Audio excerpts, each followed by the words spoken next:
In today's CapEd Explains, we're looking at question number 13 on page 462 of our Big Blue Book. Let's read it together.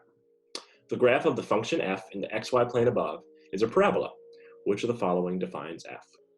Now, if we look at the choices, we quickly notice that this is a good example of a tricky graphing question on the SAT. You may not be familiar of the format that these choices are written. Technically, this is called vertex form. And if you know how to navigate around vertex form, you probably have an answer right away. But if you don't, you still want to be able to get this question correct. So let's see how we can do that. Notice in this graph, very importantly, we're given 3 points that I know for sure lie on this line. The beautiful thing here is if a point lies on the line, I know that it needs to work in the correct equation. So I could plug these points in, and if they don't work in the equation, I could cross them out. If they do work, I just need to make sure I narrow myself down to one correct answer. Let's put this into action together. Obviously, since we're using these points and plugging them into the choices, this is an interesting example of plug-in. For instance, when I plug in x equals 3, I'm looking for an objective of 1, my y value. If I look at choice A, I can see if that gives me the OBJ I want.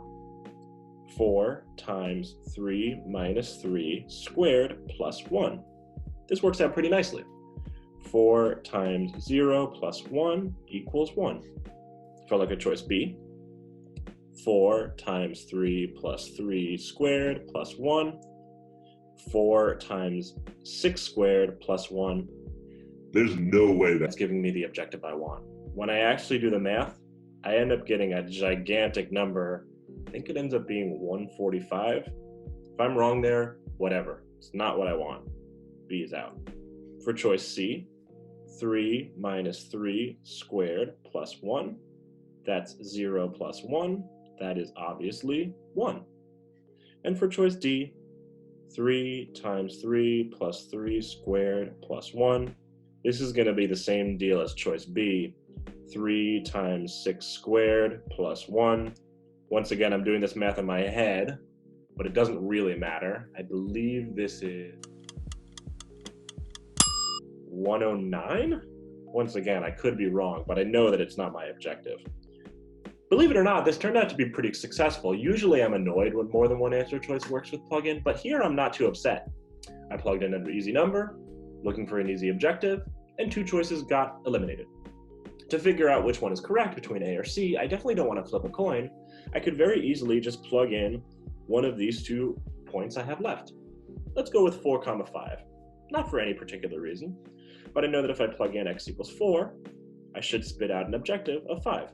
Hopefully, either A or C is correct, but not both.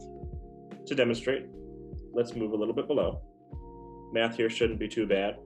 4 times 4 minus 3 squared plus 1. That's 4 times 1 squared plus 1. That is 4 plus 1 equals 5. I'm feeling pretty good about choice A.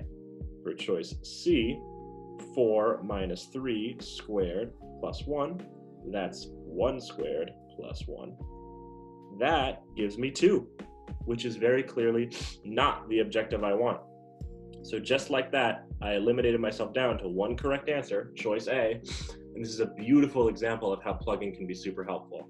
Remember, if you have a graph, whether it's on the calculator or non-calculator section, you can use the points that you're given to plug into specific equations and figure out which one works with your correct answer.